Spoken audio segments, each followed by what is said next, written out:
حضرت عبداللہ بن عباس رضی اللہ تعالی عنہما آپ سے روایت مروی ہے کہ حضور علیہ السلام نے ارشاد فرمایا کہ انا خاتم النبیین لا نبی بعدی، میں آخری نبی ہوں، میرے بعد کوئی بھی نبی نہیں ہو سکتا ہے۔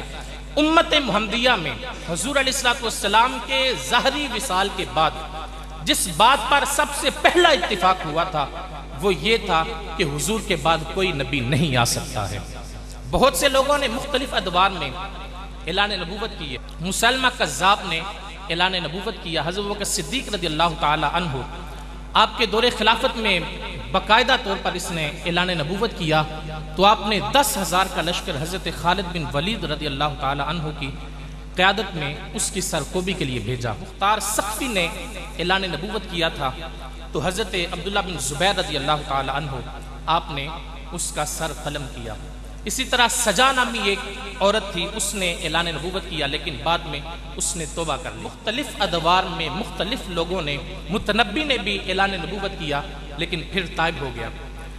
تو جس دور میں بھی اعلان نبوت ہوتا رہا اور جھوٹے لوگ جو ہیں وہ نبوت کا جھوٹا دعویٰ کرتے رہے، ہر دور میں امت محمدیہ نے تحفظ ناموس رسالت کے لیے اپنا سب کچھ قربان کیا ہے۔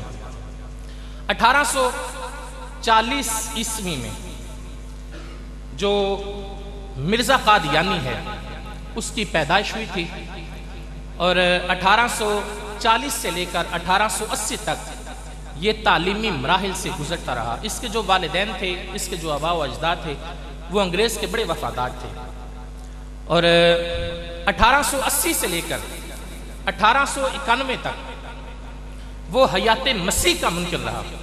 وہ کہتا تھا کہ حضرت عیسیٰ علیہ السلام دوبارہ واپس نہیں آئیں گے، اور وہ اس کو یہ سمجھتا تھا کہ شاید حضرت عیسیٰ علیہ السلام کا واپس آنا نبوت کا دروازہ کھولنا ہے، اور اس لیے وہ حیات مسیح کا منکر رہا۔ اور اسی دوران اس نے کئی کتب بھی لکھی جن میں اس نے ایک بالکل برملا یہ جملہ لکھا کہ اے مسلمانوں، آخری نبی کے بعد تم نبوت کا دروازہ نہ کھولو اور دشمن قرآن نہ بنو۔ یہ اس کا اپنا جملہ ہے۔ لیکن 1891 کے بعد پھر اس نے خود مسیح علیہ السلام ہونے کا دعویٰ کر دیا، کہا کہ میں احمد عیسیٰ ہوں اور میں مسیح موعود ہوں۔ 1891 سے لے کر 1901 تک مسلسل یہ اپنے جو دعوے ہیں وہ بدل بدل کر لوگوں کے سامنے آتا رہا۔ پہلے اس نے مسیح موعود ہونے کا دعویٰ کیا، پھر اس نے مہدی موعود ہونے کا دعویٰ کیا، ملہم من اللہ ہونے کا دعویٰ کیا، یہاں تک کہ اس نے پھر ذلی اور بروزی نبی ہونے کا دعویٰ کیا۔ اور پھر 1901 میں اس شخص نے باقاعدہ رسول ہونے کا دعویٰ کر دیا، اور اس نے اتنی گستاخی کی، اس نے کہا کہ میں اللہ کا رسول ہوں اور مجھے حضور علیہ السلام کا آخر الزمان نبی کا وجود مجھے عطا کیا گیا ہے۔ اس نے یہاں تک کہا کہ رحمت للعالمین مجھے کہا گیا ہے، معراج پر میں گیا تھا، انا اعطینا کل کوثر مجھ پر نازل ہوئی تھی۔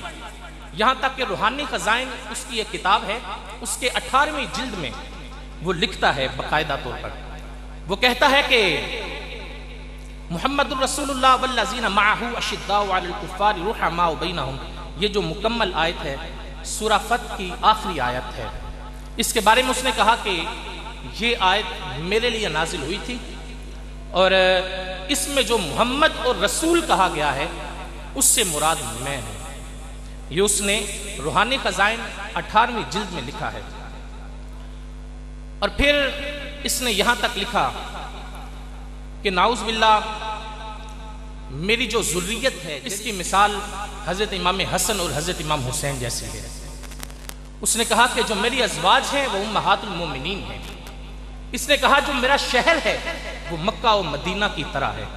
اس کے ساتھ اس نے تشبیہ دی، اتنا بدبخت شخص کہ اس نے سب کی توہین کی، حضور کی بھی توہین کی، حضور علیہ السلام کے ساتھ جڑی ہر چیز کی توہین کی۔ حضرت ام عائشہ صدیقہ رضی اللہ تعالی عنہ آپ کے بارے میں آتا ہے کہ آپ کے بارے میں کسی شخص نے زبان دراز کی، اور جو پاس شخص کھڑا تھا وہ جانتا تھا کہ یہ بات غلط کر رہا ہے اور یہ بکواس کر رہا ہے ان کے خلاف، لیکن وہ خاموش رہا، اس نے کچھ کہا نہ۔ جب رات کو سویا تو حضور علیہ السلام خواب میں تشریف لائے آپ نے اسے مخاطب کر کے کہا کہ میری زوجہ کی توہین ہو رہی تھی اور تو خاموش تھا؟ اس نے کہا ما قدرت، حضور میں طاقت نہیں رکھتا بولنے کی. تو فاؤما الی سبابہ والوسطی الی عینیہ، حضور علیہ السلام نے ان دو انگلیوں کے ساتھ اس کی آنکھوں کی طرف اشارہ کیا. فلما استيقظ فهو اعمى، جب وہ اٹھا تو اندھا ہو چکا تھا. آپ نے کہا کہ میری ازواج کے بارے میں کوئی زبان دراز کرے اور تو خاموش رہے، تمہیں جینے کا حق نہیں ہے.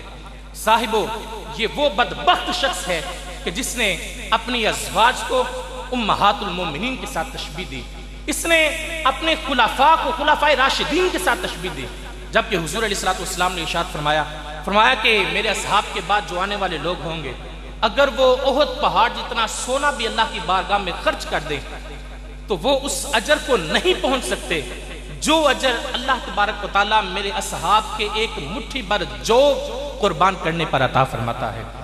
اس حد تلک ان کی شان ہے، اور اس شخص نے اپنے خلفاء کو خلفائے راشدین کے ساتھ تمثیل دی. اس شخص نے پھر بہت سخت رویہ بھی اختیار کیا. جو لوگ اس کا انکار کرنے والے تھے اس کے بارے میں اس نے بہت سخت الفاظ بولے.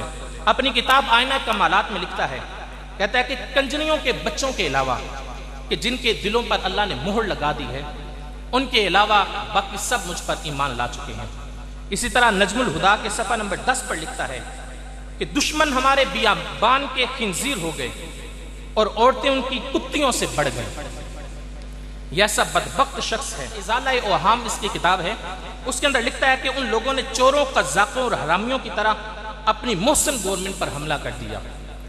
یہ ایسا بدبخت شخص ہے کہ جس نے پوری امت کو گالیاں دی.